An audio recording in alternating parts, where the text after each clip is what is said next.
Tonight, French authorities struggle to control the violence gripping many parts of the country. The EU warns Russia is unstable and more dangerous following the brief Wagner mutiny.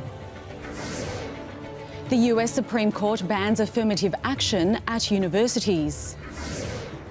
And the government under pressure to provide more relief as cost of living pressures bite.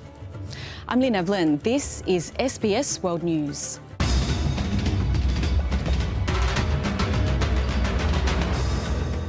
Good evening. The French government says all options are on the table following the most violent night yet of destructive rioting across the country. Public anger showing no signs of easing after the death of a teenager shot at close range near Paris on Tuesday. French President Emmanuel Macron abandoned an EU summit in Brussels to return to Paris.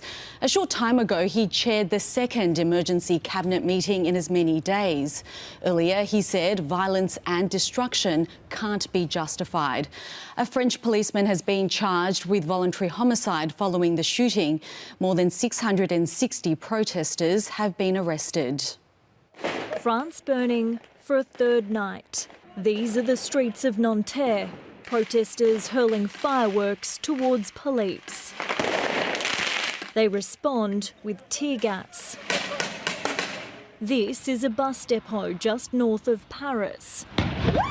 While in the centre of the capital, protesters attempt to storm the Nike store. 40,000 officers were deployed across the country, but attempts to de-escalate the violence, including curfews and calls for calm, have done nothing to quell the nation's fury. Bien sûr, j'ai peur pour mes 4 garçons. J'ai peur pour la suite, comment ça va se passer. J'aimerais bien que ça s'arrête et que ça arrive plus, en fait, parce que c'est pas possible de mourir comme ça gratuit.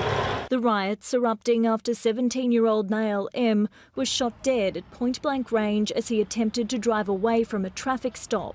En l'état des investigations et des éléments recueillis, le parquet considère que les conditions légales d'usage de l'arme ne sont pas réunies. The police officer who shot the teenager issuing an apology to the family, his lawyer saying he didn't intend to kill him. Nael's mother leading a protest march through Nanterre. En fait, c'est un petit garçon, il est super gentil, il n'est pas méchant, il n'est pas racaille. C'est vrai, il a conduit une voiture sans permis, il a fait course-poursuite, mais il ne faut pas le tuer, c'est tout, il ne faut pas tirer. These riots cut much deeper than one incident. The fires fuelled by decades of grievance, protesters crying out over racial injustice and police brutality. Violence is never a solution and anger is never a good advisor. But we have to go beyond saying that things need to calm down. The issue here is, how do we make it so that we have a police force that, when they see blacks and Arabs, they don't tend to shout at them, use racist terms against them, and in some cases, shoot them in the head? It's been almost 20 years since the urban riots of 2005, triggered by the deaths of 2 young men trying to flee from police. These scenes all too reminiscent, and the burning question of how much or how little has changed. Tanya Dandrinos, SBS World News. European leaders meeting in Brussels say they're committed to helping Ukraine defend itself in the long term. Germany's Chancellor Olaf Scholz said the West must be prepared for a long conflict, while the EU's foreign policy chief said the recent instability in Russia could mean the world is at greater risk. Winston Churchill once described Russia as a riddle wrapped in a mystery inside an enigma, lamenting the difficulty understanding what was going on. 80 years later, little has changed, as world leaders struggle to figure out the implications of the weekend rebellion by Wagner Group mercenaries. President Putin is putting on a brave face, lapping up applause at an economic conference where he bragged that sanctions had given opportunities to Russian entrepreneurs, and whimsically drawing a smiley face when shown a locally manufactured whiteboard. World leaders are left trying to read the signs. It's clear that Putin goes out of this crisis weakened, but a weaker Putin is a greater danger. So we have to be very much aware of the consequences. Everything remains unclear. The EU leaders could only promise long-term support for Ukraine and pledge to speed up moves for the country to join the bloc. Kyiv is also eyeing NATO membership and is demanding progress at next month's summit in Lithuania. But imagine if there will be no response, what signal it will send to the aggressor. Any decision would need the agreement of all NATO members, so a show of unity will be key. Putin has one objective: split the West. If he did that, we were in real trouble. But it's splits in Russia that are dominating attention. There's still no word on General Sergei Surovikin, who is said to have been detained amid allegations of links to the rebellion. CNN is reporting that he and a number of senior military officers were secret VIP members of the Wagner Group. Meanwhile, a former Russian foreign minister is playing down the insurrection, dismissing it as merely a brawl between gangsters. Look at the mafia or, other criminal organizations, which they are in Russia, the whole government. They are fighting for their piece of pie, and they always want to be on top. Amid the uncertainty, there does appear to be one clear winner: the souvenir stores in Moscow and St. Petersburg, where demand for Wagner-branded items is said to be booming. Nick Wells, SBS World News. US President Joe Biden has condemned the latest decision by the Supreme Court. He says it's out of step with the country. In a landmark case, the Conservative majority ruled against affirmative action in higher education, a key tool used for more than 40 years to make campuses more diverse. Delicately shutting the door, but nothing restrained about his reaction to the Supreme Court decision. The truth is, we all know it. Discrimination still exists in America. Discrimination still exists in America. Discrimination still exists in America. Today's decision does not change that. Outside the court, muted protest. Outrage, though, among black communities nationwide. My blood boils when I think about how this is being done in the name of anti-discrimination, ending discrimination. Affirmative action programs saw American universities, such as Harvard, consider race as a factor for granting admission. That's no longer allowed. Chief Justice Roberts writing that such policies unavoidably employ race in a negative manner and involve racial stereotyping. But Justice Sotomayor, the court's first Latina judge, writing for the court's 3 dissenting Liberal justices, the devastating impact of this decision cannot be overstated. Ignoring racial inequality will not make it disappear. Vice President Kamala Harris joining the outrage. It is a complete misnomer to suggest this is about colorblind, when in fact it is about being blind to history. The Supreme Court first approved affirmative action in university admissions 45 years ago. The Conservative activist who brought the case claiming vindication. The opinion issued today by the United States Supreme Court marks the beginning of the restoration of the colorblind legal covenant that binds together our multiracial, multi-ethnic nation. Justices Clarence Thomas and newest addition to the court, Ketanji Brown Jackson, have both acknowledged affirmative action played a role in their admission to law school. Thomas, long opposed, Brown Jackson, on the other hand, called today's decision a tragedy. Just a week after the anniversary of the overturning of Roe v. Wade, the Biden White House again grappling with a Conservative court to which Donald Trump appointed 3 justices. Is this a rogue court? This is not a normal court. Guaranteeing that Democrats and Republicans alike will seize on this latest Supreme Court ruling as they seek to motivate voters in 2024. Prula One SBS World News. Pakistan could get temporary relief for its ballooning foreign debt with a new preliminary deal with the International Monetary Fund worth $4.5 billion. The South Asian nation's economy has been battling an acute balance of payments crisis exacerbated by months of political chaos. The agreement is subject to approval by the IMF board, which is expected to consider the request mid-next month. As the financial year comes to a close, it's been revealed a nationwide jobs boom has delivered a major budget windfall. But the news comes as household costs keep piling up. Childcare centres have been put on notice. The consumer watchdog is monitoring unreasonable fee increases ahead of extra federal subsidies for parents that come into effect tomorrow. How high can you make it go? As families struggle to make childcare arrangements stack up, There you go. Labor's subsidy increase is approaching. No one will be worse off, but 96% of families will be better off as a result of this policy. From tomorrow, the annual family income limit will rise to $530,000. The maximum subsidy will increase from 85% to 90% for families earning up to $80,000. Over $80,000, the rate drops by 1% for each $5,000 earned. Cutting childcare costs was a key election promise. Cheaper childcare. Cheaper childcare. Cheaper childcare. But across the country, many operators are also increasing their fees, some in double-digit percentages. Good Start is one of the nation's biggest providers, increasing its charges too, but restricting the rise to meet inflation. We've seen a 16% increase in our grocery bills. We, like many families, rent our properties, and we've seen an 8-ish% increase in our rent costs year on year.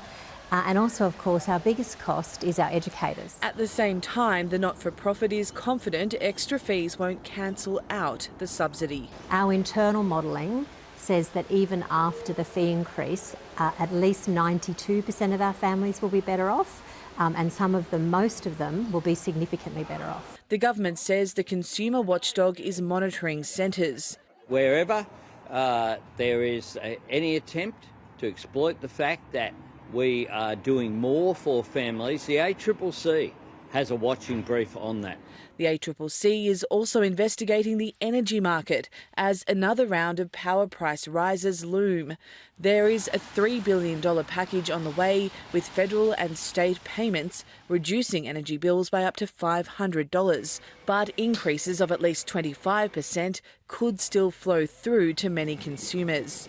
Which is pretty staggering, and it's on top of the prospect of another interest rate rise or two. And at the moment, families are really doing it tough, and the government's got to come up with solutions. The government's consistently pointed to the need for spending restraint and the risk of inflation in not providing extra financial support to households. The message is becoming more complicated though. The May budget expected a budget surplus of $4.2 billion, but the latest data shows it's actually $19 billion in the black this financial year. Anna Henderson, SBS World News. From tomorrow, New Zealanders who have lived in Australia for at least 4 years will be able to apply directly for Australian citizenship without first securing permanent residency. The rule change put forward by the Albanese government has been welcomed by the community. Alicia Kemp has been living in Australia for the past 20 years. But she's never officially been recognised as an Australian. Now, that's all set to change. This means a lot to us, just being able to apply for citizenship and feel like we're like everyone else that's living here in Australia. It's a move many believe should have happened a lot sooner. All I can say is it's about time. I moved. In 2001, the Howard government introduced special category visas for New Zealanders who arrived in Australia, allowing them to live and work here indefinitely.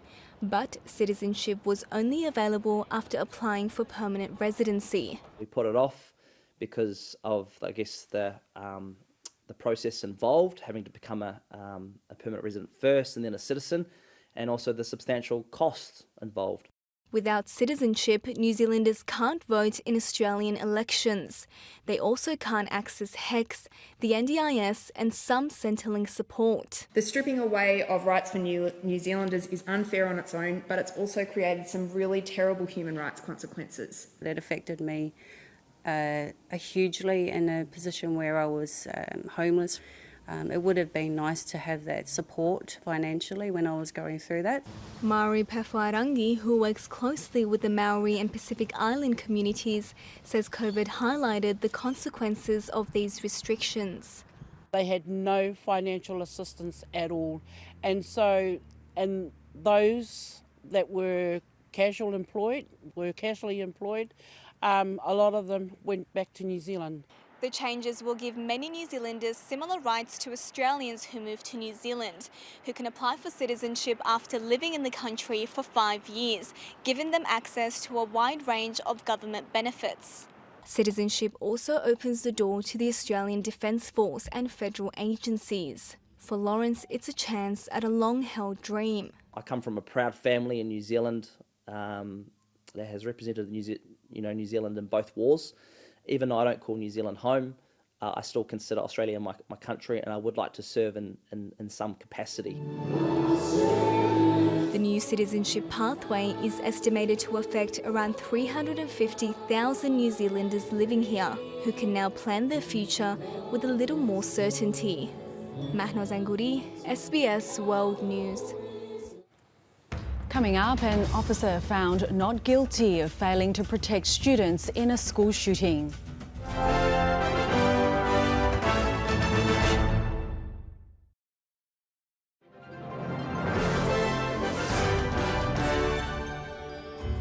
The first Holocaust museum in Queensland has opened in Brisbane to honour those who suffered and died under the Nazis, a far-right German political party during the Second World War.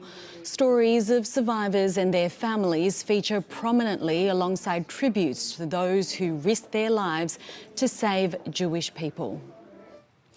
Meanwhile, Anthony Albanese hailed the close bonds between Australia and Israel in a speech at the Australia-Israel Chamber of Commerce in Melbourne today.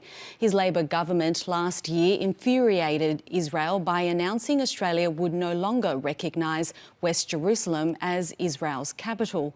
And the party's progressive base is pushing to recognise Palestine as a state at the next national conference due to be held in Brisbane in August.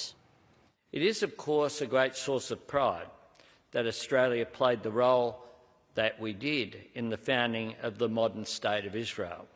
And of course it was a Labor leader, Doc Evatt, who played such a central role in the United Nations. As he wrote in his memoir, I regard the establishment of Israel as a great victory of the United Nations. The friendship between our two nations has been a constant.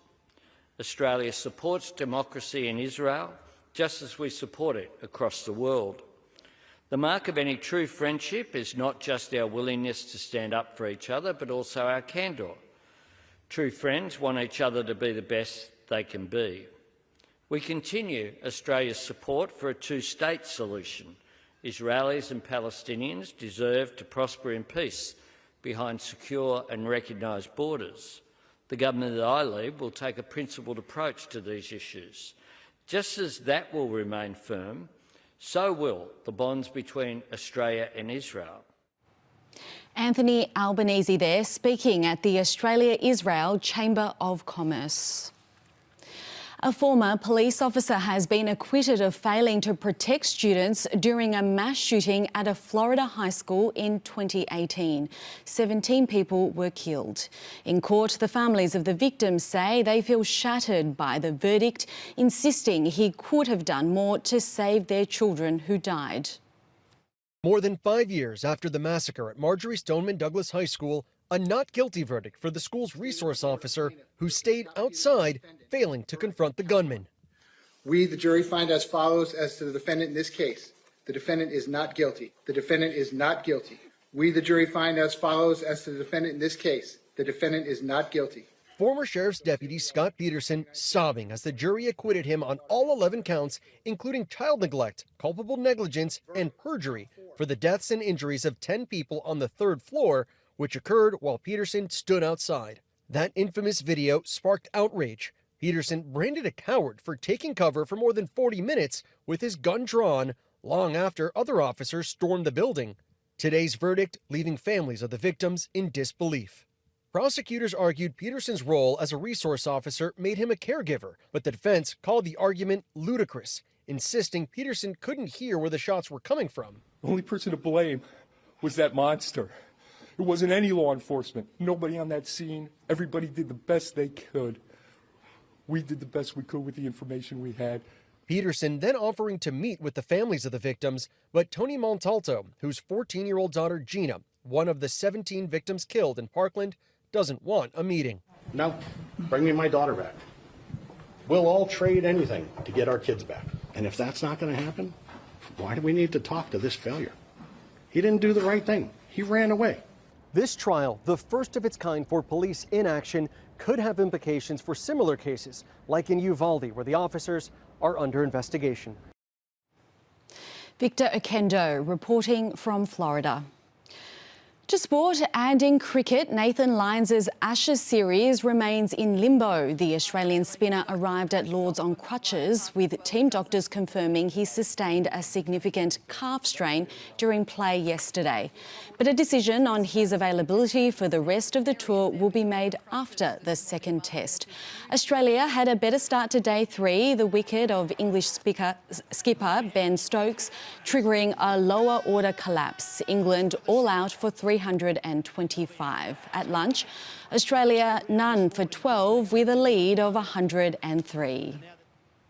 Coming up, the weather and the tiny handbag that's gone for tens of thousands of dollars at auction.